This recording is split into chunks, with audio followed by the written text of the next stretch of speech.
séance thématique de cet après-midi qui sera dédiée au lieu de la mort, nouveau paysage urbain de la mort. Pour mieux comprendre l'initiative de cet événement, je vais aussi le replacer dans la dynamique de ma propre recherche, qui après s'être portée sur la naissance et l'évolution de l'espace funéraire en France, se concentre aujourd'hui davantage sur le dispositif du souvenir, parce que c'est lui qui a un impact assez important, et également sur l'importance du rite, que j'ai pu la démontrer parce qu'on en a parlé beaucoup ce matin, l'importance du rite dans la composition de l'espace. Alors quels sont les enjeux de ces espaces aujourd'hui ? Je vais en aborder certains. Pour moi, un des plus importants est celui de gérer l'impact du souvenir individualisé. Effectivement, aujourd'hui, la pratique actuelle la plus répandue et encore assez peu bouleversée est celle d'un espace individuel. Autrement dit, un dispositif privé de souvenir qui correspond exactement à l'emplacement d'un espace de préservation. Donc il y a deux notions différentes, préservation et le souvenir. Donc la préservation d'un ou plusieurs corps, suivant qu'il s'agit d'une famille. Autrement dit, c'est souvent un monument sur quelque chose qui peut être un enfeu, une cavurne, une pleine terre, des caveaux. Après, les dispositifs sont variables selon les pratiques, les zones géographiques et les cultures. Et cette idée, elle a aussi en France été largement appuyée par Napoléon, à la limite d'une très bonne volonté, mais qui était celle d'offrir un droit équitable à chacun devant la mort, et donc vraiment de passer un souvenir très individualisé qui pourrait accompagner aussi des rites privés. Alors cette superposition du dispositif et du moyen de préservation, c'est pas forcément une évidence. On pourrait très bien envisager deux espaces distincts. Et c'est pas forcément une évidence, d'autant plus qu'aujourd'hui elle fait peser un poids certain sur la qualité architecturale et symbolique, d'autant plus avec une sorte de désengagement aussi du vocabulaire et de l'expression des sépultures. Ils sont une sorte d'approfondissement de tout cet art du tombeau. Que produit l'individualisation du souvenir face à la pression démographique ? Eh bien, très souvent, il produit une forme d'étalement horizontal, étalement urbain, auquel se succède aussi une course à la verticalité, puisqu'à force d'avoir épuisé des territoires horizontaux, on va chercher des choses plus verticales. Là, je montre des exemples un peu excessifs dans cette course à la densité, avec des projets qui cherchent à verticaliser, non pas par vision symbolique, mais surtout pour économiser de l'espace. Cette solution a des limites dans le sens de la pérennité, puisque même avec la verticalité, on n'aboutit pas à une solution pérenne. Ça, c'est le cimetière Yarkon de la ville de Tel Aviv.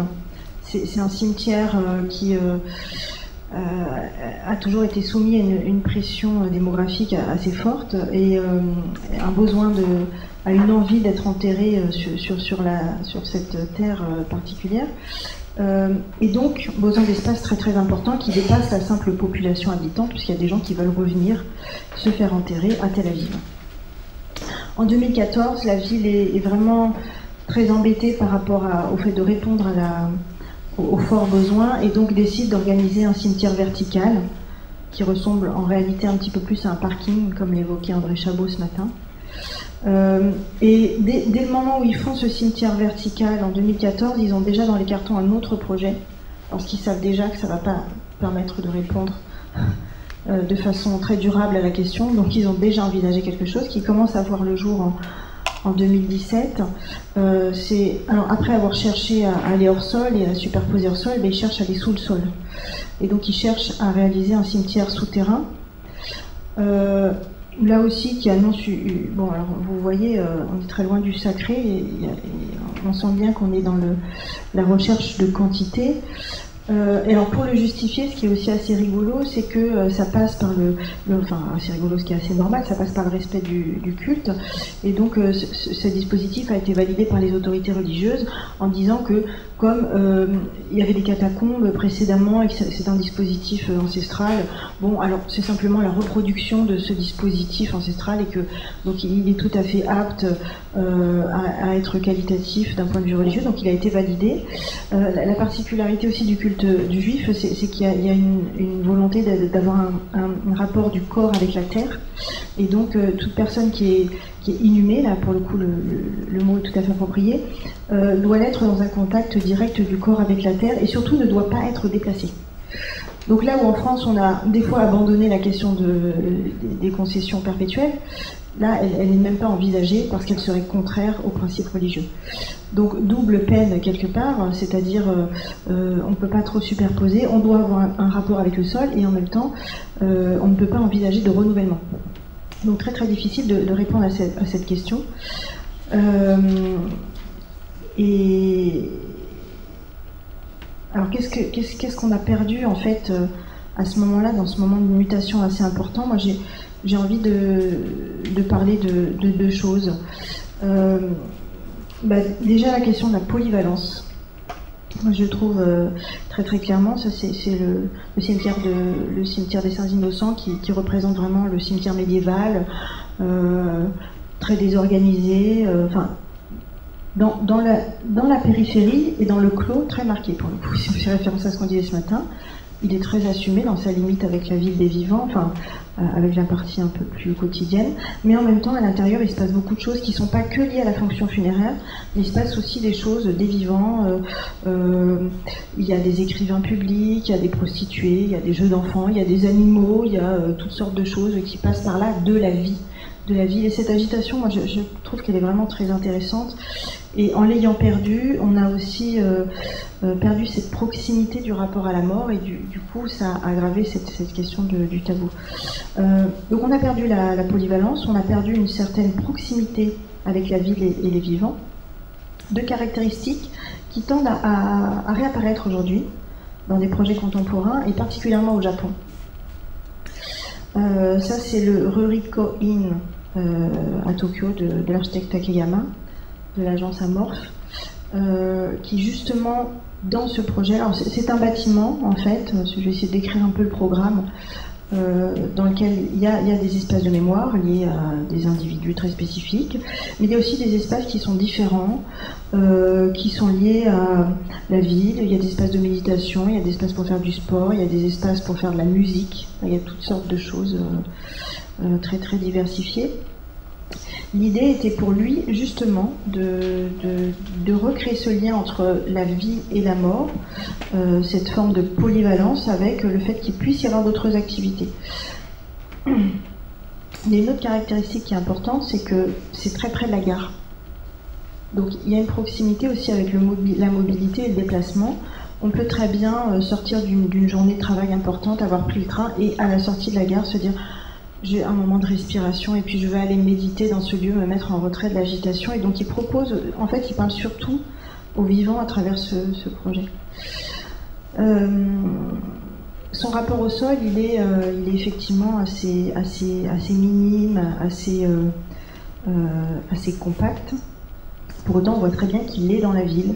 Il est dans la ville et dans l'agitation, clairement. Il va aussi travailler beaucoup. Alors ça par exemple, c'est un des espaces qui est lié à la cérémonie du thé. Donc il y a des espaces qui sont typiquement liés à des usages de la culture japonaise. Et avec des espaces qui ressemblent tout à fait on voit très bien le rapport avec la tradition. Ça, je trouve aussi très intéressant, c'est comment dans ces projets-là, il y a une vraie alliance entre tradition et modernité, il y a une vraie rencontre qui se fait. C'est pas parce qu'on est dans la modernité qu'on oublie des repères de la tradition, et notamment des repères par rapport aux gestes et par rapport aux rituels. Donc pour moi, ce type de projet-là, c'est vraiment cette manière de retrouver ces deux caractéristiques qui ont disparu, la polyvalence et la proximité avec la ville,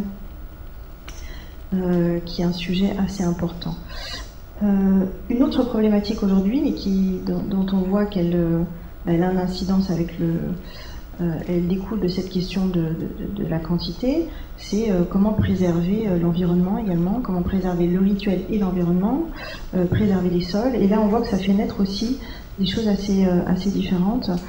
Ça, c'est le travail de Katrina Spade, qui est architecte de formation, mais qui a également une formation en anthropologie, qui a poussé des recherches pendant des années pour aboutir à un projet à la fois d'intégration de modes de transformation du corps différents, mais également d'espaces différents. Son idée, c'était de trouver un mode de transformation du corps qui soit beaucoup plus respectueux de l'environnement, beaucoup plus doux, et avec des gestes que la famille ou les proches puissent accompagner et intervenir à ce moment-là et ne pas être en retrait. Donc elles font de Recompose, qui est en fait une structure qui va développer la recherche et qui accompagne en fait le projet.